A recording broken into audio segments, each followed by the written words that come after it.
Hello everyone. कैसे हैं आप लोग के सामने फिर से एक न्यू टॉपिक लेके आया हूँ जो आप लोग के साथ डिस्कस करूंगा आज, जो कि एमएस एक्सेल और लिब्रा ऑफिस राइटर में डेटा मेन्यू का जो टैब होती है उसमें क्या क्या ऑप्शंस होती है जहाँ जिसको हम लोग यूज़ कर सकते हैं। जैसे कि हम लोग ज़्यादातर जैसे फाइल मेन्यू होती है वैसे ही आपकी डेटा मेन्यू होती है, तो इसके बारे में आज हम लोग ब्रीफली डिस्क्राइब करेंगे और बताएंगे आपके साथ, इवन शेयर भी करेंगे। तो चलिए स्टार्ट करते हैं और साथ में यहाँ पर जितने भी इम्पोर्टेंट चीज़ें हैं वो चीज़ आप ज़रूर नोट करते हुए चलिएगा। तो पहला चीज़ है data tab in Microsoft Excel. अगर माइक्रोसॉफ्ट एक्सेल में देखा जाए तो ऊपर वाली होम जहाँ पर लिखी हुई रहती है उस जगह में देखिएगा आपका फॉर्मूला के बाद एक डेटा का ऑप्शन आता है, इसे ही डेटा मेन्यू बोलते हैं। अब डेटा मेन्यू के अंदर बहुत सारे कुछ होती है। जो डेटा मेन्यू टैब है इसमें डेटा को मतलब कैसे इंपोर्ट करेंगे, कैसे कनेक्ट करना है सर्वर से, कैसे डेटा को इंपोर्ट कर सकते हैं ऑटोमेटिकली, जो कि वेब के थ्रू या फिर एमएस एक्सेस के थ्रू, या फिर सॉर्ट कर सकते हैं, या फिर सॉर्टिंग मतलब होता है कि असेंडिंग ऑर्डर में या फिर डिसेंडिंग, कोई भी जैसे लेटर लिखा हुआ है कि ABCD करके लिखा हुआ है या फिर 1 2 3 करके लिखा हुआ है, उसको सॉर्टिंग करना कि मतलब वो एक जगह में हो या फिर एक ही अलाइनमेंट में हो, या फिर उसको अगर 1 2 3 लिख रहे हैं, अगर 1 to 10 लिखे हुए हैं, अगर उसको ऊपर नीचे लिखे हुए हैं तो उसको A to B या फिर 1 to 100 इस तरीके से बाय असेंडिंग या फिर डिसेंडिंग ऑर्डर में। तो ये सारे तरीके हैं जो कि यहाँ पर डेटा जो टैब है इसके अंदर होती है। और इवन ये चीज़ आपका लिब्रे ऑफिस में भी प्रोवाइड होती है कि जहाँ पर ये सारी चीज़ें रहती है।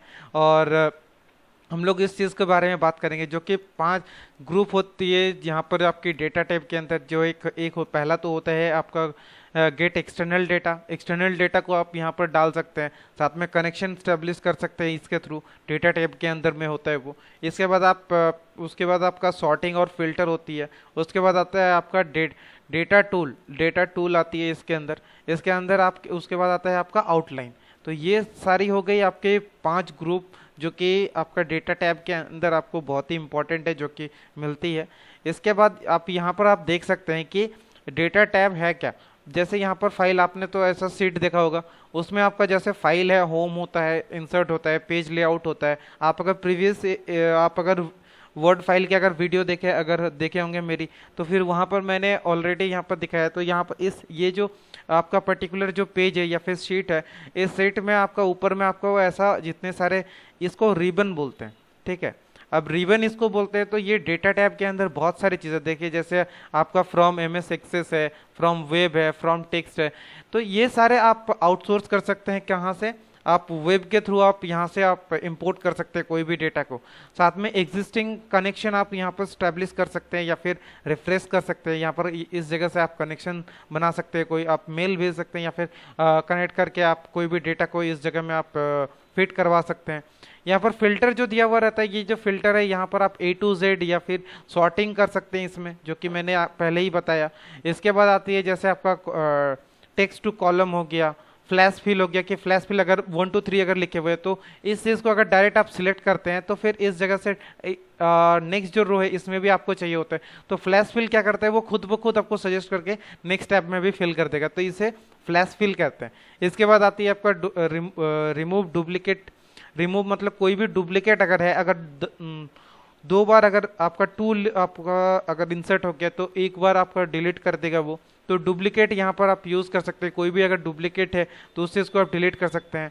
तो इसके बाद आता है डेटा वैलिडेशन की, डेटा जो भी है वो सही है या नहीं है, वो सेम है या नहीं है, उस चीज़ को वो वैलिडेट करता है।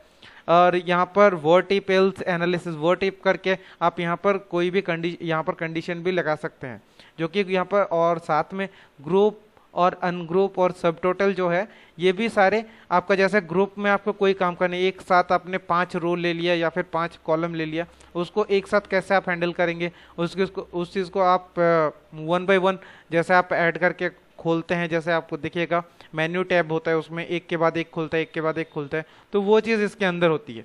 तो ये तो हो गई आपकी डेटा टैब के अंदर होता क्या है। नेक्स्ट आगे आगे देखते हैं कि आगे और क्या है। पहला तो है आपका gate external data.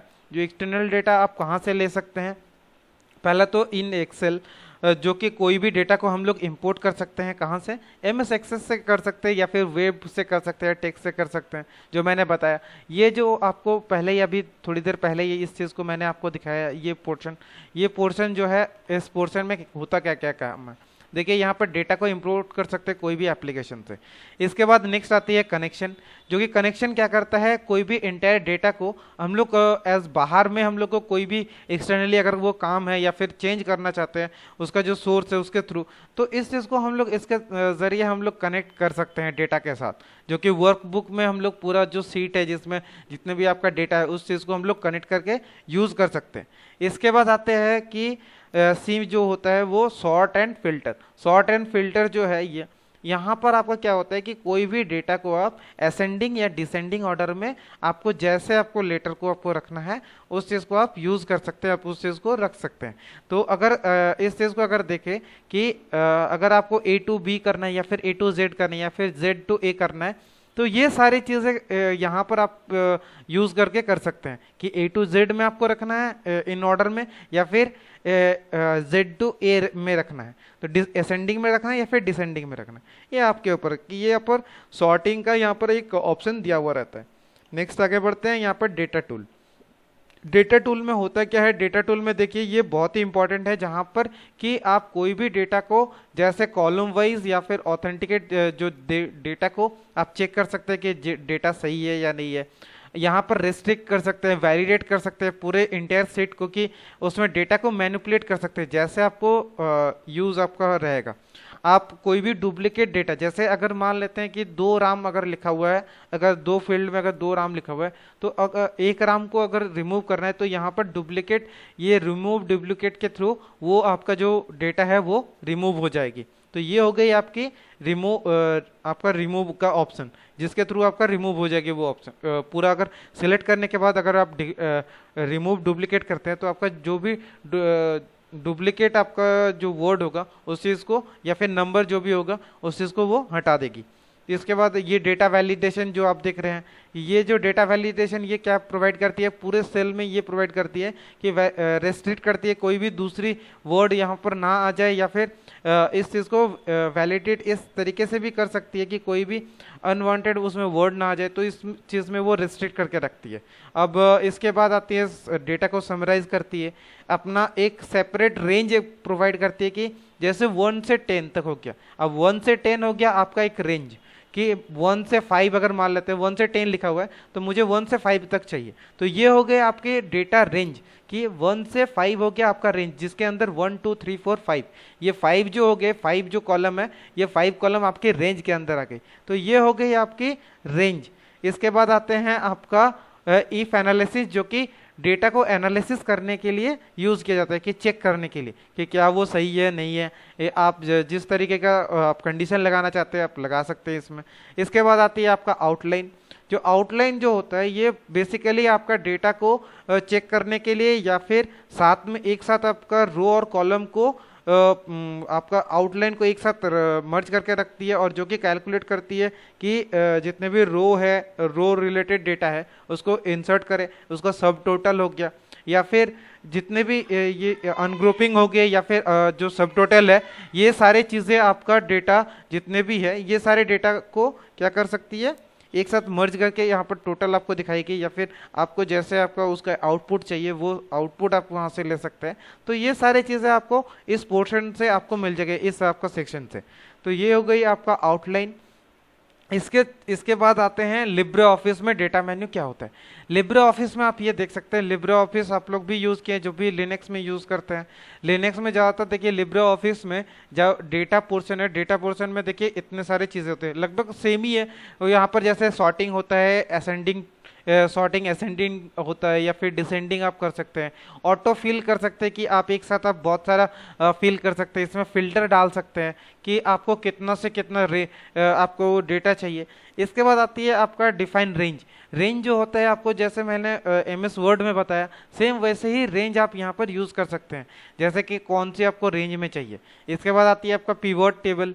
Pivot table जैसे आप यहाँ पर देख सकते हैं, पिवट टेबल को आप रिफ्रेश कर सकते हैं या डिलीट कर सकते हैं। तो ये जो कंप्लीट आप देख रहे हैं, ये कंप्लीट आपका एक पिवट टेबल है, जहाँ पर ये आपको दिखा रहा है कि ये टेबल में कितने सारे यूआरएल है। उस चीज़ को अगर आपको रिफ्रेश करना है या फिर लिंक को अगर आपको रखना है इसी वे में, तो इस चीज़ को अपडेट करने के लिए यहाँ पर पिवट टेबल का यूज़ करते हैं हम लोग। ठीक है, तो ये हो गई पिवट टेबल। इसके बाद आती है कैलकुलेट होती है, वैलिडिटी होती है, या फिर सब टोटल होता है, फॉर्म होता है, एक्सएमएल सोर्स होता है, मल्टीपल ऑपरेशन साथ में एक साथ कर सकते हैं, ग्रुप एंड आउटलाइन, जो मैंने पहले ही एक चीज़ आपको बताई कि ग्रुप में आप लोग कोई भी डेटा को इसमें उसका आउटपुट देख सकते हैं, या फिर स्टैटिस्टिक। स्टैटिस्टिक का मतलब होता है कोई भी, अगर मान लेते हैं कि 10 या फिर 15 डेटा को एक साथ ले लिए, अब 10 या 15 डेटा को अगर एक साथ ले लेते हैं तो उसका स्टैटिस्टिक, अगर प्लस किए हैं तो उसका स्टैटिस्टिक क्या है कि 15 डेटा का प्लस में जिसका उसका टोटल है वो आपको दिखाएगा। और या फिर अगर आप लोग मान लेते हैं कि 5 स्कूल का डेटा ले लिए जहां पर उसका नंबर लिखा हुआ है कि इस स्कूल से इतना हाईएस्ट गया है, तो यहाँ पर आपको स्टैटिस्टिक आप देख सकते हैं कि 5 स्कूल का ये आप चार्ट में कि स्टैटिस्टिक के थ्रू कि इस स्कूल में ये टॉपर है स्कूल है, ये आपका मतलब सेकंड लास्ट है, ये आपकी मतलब सेकंड हुई है। तो ये सारी चीज़ आप स्टैटिस्टिक के थ्रू देख सकते हैं। तो ये हो गई आपको ये जो डेटा पार्ट है आपका जो लिब्रे ऑफिस में प्रोवाइड होती है, ये सारी चीज़ें दी हुई रहती है लिब्रे ऑफिस डेटा मेन्यू में।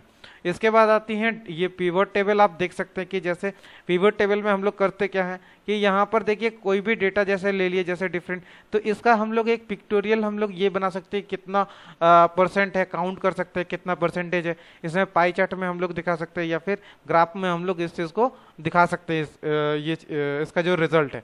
तो ये सारी चीज़ें किससे होती है, आपका डेटा के अंदर जो पिवट टेबल के अंदर ये चीज़ दिखाती है, जो कि आप यहाँ पर देख रहे हैं। तो ये हो गई आपकी पिवट टेबल की क्या होता है पिवट टेबल। इसके बाद आती है वैलिडिटी। वैलिडिटी में आप चेक करते हैं कि आपका जो डेटा है वो सही रेंज में सही है या नहीं है, उस चीज़ को ये वैलिड चेक करती है कि अगर मान लेते हैं अगर जहाँ पर नेम लिखा हुआ है उस जगह में अगर नंबर लिखा हुआ है, या फिर अगर ईमेल लिखना है तो उस जगह में ईमेल ही का वर्ड वहाँ पर लेगा, दूसरा का देते हैं तो वो नहीं लेगा, इंसर्ट नहीं होगा उसमें। तो इस चीज़ के लिए यहाँ पर हम लोग क्या करते हैं, वैलिडिटी वैलिड हम लोग चेक करते हैं कि वैलिड है या नहीं है। इसके बाद आप आते हैं कि कोई भी चूज करते हैं कि देखिए जैसे यहाँ पर ये जो 4 ऑप्शन है, ये 4 में से हमें एक ही चीज़ हमें चाहिए कि जैसे आप ये चीज़ हो गया कि चूज ए फेवरेट फ्रूट हो गया कि फ्रूट में से किसको चाहिए आपको, तो यहाँ पर आप जो जिसको भी चूज करेंगे वही यहाँ पर आएगा, उस चीज़ को यहाँ पर शो करेगा कि आपने क्या चीज़ एंटर किया है। तो ये भी आपका डेटा टूल के अंदर ही आती है। तो ये भी एक आपका टूल हो गया। तो ये सारी चीज़ें आपका डेटा टूल के अंदर आती है, तो आप देख रहे हैं। इसके बाद आपका जो आती है डेटा रेंज। डेटा यहाँ पर जैसे आप यहाँ पर ऑलरेडी मैंने एक एग्जांपल आप देख रहे हैं कि ये नेम रेंज है, जहाँ पर अगर हम लोग कोई भी नाम देते हैं उस नेम तक वहाँ पर चेक करेगा कि इस रेंज तक के नाम के जितने भी लोग हैं वहाँ पर ये ऐड करेगा, या आप फिर उस जगह में वहाँ से वो कॉपी करके आपको दिखाएगा कि कितना सारा नेम वहाँ पर है।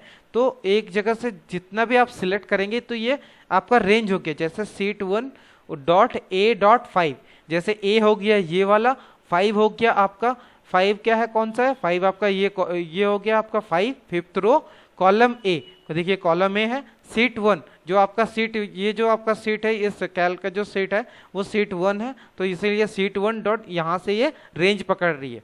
जहाँ पर आपको नेम रेंज यहाँ पर लिख रहे हैं तो यहाँ पर ये नेम रेंज इंसर्ट हो जाएगी, या फिर आपको ऐड करना है तो ऐड आप यहाँ पर कर सकते हैं। तो ये हो गई आपकी। तो इसके बाद आपका आते हैं परसेंटेज, जो कि होती है कि परसेंटेज या फिर कैलकुलेशन कैसे चेक करेंगे। तो कैलकुलेशन चेक करने के लिए देखिए यहाँ पर जैसे टोटल करना है, या फिर जैसे यहाँ पर आप देख रहे हैं कि टोटल यहाँ पर दी हुई है, तो टोटल कैसे करें, इस जगह में हमें टोटल जैसे चार्जेस यहाँ पर दिखा रहे हैं तो टोटल यहाँ पर कैसे दिखाएंगे, जैसे B13 B13 कौन सा है, ये वाला है, B13 माइनस बी कौन सा है, बी ये वाली है, B2 कौन सा है, 2 मतलब ये वाला रो हो गया। अब ये रो कौन तो क्या कर दिए, इसमें माइनस कर दिए। अब माइनस करने के बाद क्या किए, इसको ब्रैकेट को क्लोज कर दिए। इसके बाद इसको डिवाइड करना है, अगर डिवाइड करना है इसमें परसेंटेज चाहिए हमें, तो परसेंटेज चाहिए, उसके लिए किसको हम लोग किससे हम लोग डिवाइड करेंगे, बी को। बी रो में किसको चाहिए हमें, 2 से। अब 2 जो ये है इससे एक बार माइनस भी होगा, साथ में एक बार ये डिवाइड भी होगा। अब इसके बाद अगर इक्वल टू दे, अगर यहाँ पर एंटर करते हैं तो आपका जो टोटल जो चेंज हुआ है यहाँ पर ये चीज आ जाएगी। तो ये हो गई आपकी कैलकुलेशन, कि कैलकुलेशन यहाँ पर कैसे होता है। तो डेटा रेंज के अंदर मतलब इतने सारी चीजें होती है जो कि आप यहाँ पर देख रहे हैं। आशा करता हूँ ये डेटा रेंज के अंदर जो वर्ड एमएस एक्सेल या फिर एमएस वर्ड के अंदर जितने भी डेटा रेंज होती है आपको समझ में आई है, कि डेटा मेन्यू के अंदर कितने सारे आपका ऑप्शंस होती है और हम लोग कैसे इस चीज़ को यूज़ कर सकते हैं। आशा करता हूँ ये चीज़ आपको पसंद आई है, और अगर आपको अच्छा लगा तो प्लीज़ लाइक, सब्सक्राइब और कमेंट ज़रूर करिए। Thank you all of you. Next video में फिर से मिलते हैं।